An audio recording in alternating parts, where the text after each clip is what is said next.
Hello people, how are you? I'm good, thanks, just in case you wondered. By the way, don't forget to like, comment, subscribe and share. I keep forgetting to say that, but I'm going to say it today. So what do I want to talk about? I don't want to talk about history, anything today. I'm going to talk about, well, this week, last week, etc. My main kind of interest at the moment, I've been getting a lot into this Bitcoin mining. Let me just try and stabilize this a bit better.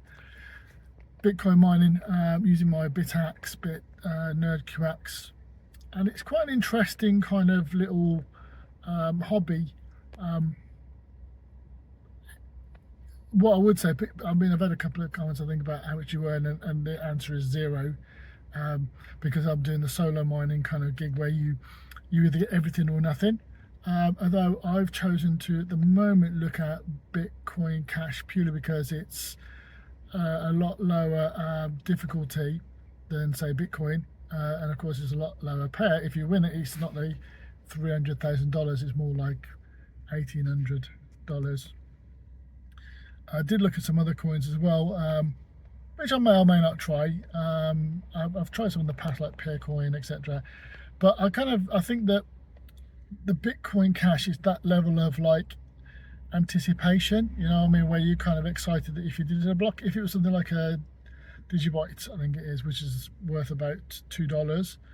I won't convert anything to pounds because it's close enough, but you know, it's nice to see the block fame, but you know, it's like it's $2. It's not really a kind of, woo, I can go and buy myself a new MacBook, you know what I mean? Whereas if you got Bitcoin Cash, I know it's not like say Bitcoin level, but it's still enough to go and buy some nice techie stuff.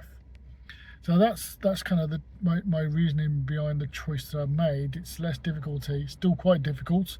I think it's 900 gigahash at the moment. It come down a little bit because it was 1 terahash a week or so ago, and my highest at the moment is 1.4 gigahash, so way below.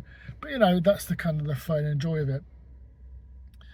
And the other thing that I've been kind of getting interested in after buying that sort of toy type printer, 3D printer, is 3D printing. I've watched a few videos, and I may invest a little bit more cash through some old tech that I've sold to get a better 3D printer. And if I do, I'll kind of put some videos on that as well, which would be quite another interest. So yeah, it's some interesting stuff going on, for me at least. And I've also, I keep thinking I might actually do a video. I've been actually, the one negative side is I've been using Claude to help with some development stuff where it's things I've never done before, so it's very useful in helping and basically even putting some code in for parts and showing me how to do it, and vibe coding. But it looks like they've lowered their or done something to their hourly and weekly quotas, whereas now I was just working on one app and it used up almost 50% of my weekly quota, and my daily quota, or my 5-hour quota, run that really quick. So it seems like they've been doing something which is quite negative, because first of all they introduced the weekly quota, and now they're making it sort of run out a little bit quicker. So I'm really rethinking my subscription in that. I presume a lot of people, if they feel the same, will be. So if you use Claude, are you having the same issues? Do you seem to run out of your quota a lot quicker in Claude Code? I do. I will continue for next. I think I might just pay my month up, and so I'll be using it obviously for the rest of the month. But I was looking at Cursor as a tool, because obviously that's great also for aiding coding. So I might look to see what that offers, and see if there's any alternatives like Gemini or something. But yeah, so lots of things going on, lots of interesting stuff going on, which I will continue to talk about.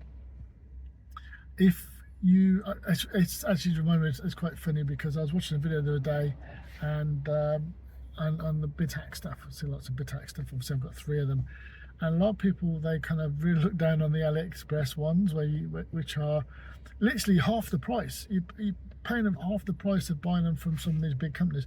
And don't get me wrong, I mean, the bigger companies that produce them, a lot of them you still have to import from like the US, they still kind of have, you know, issues and bugs. Obviously, maybe the components are a little bit better. I don't know. I can't sort of say to that because I've not put them together.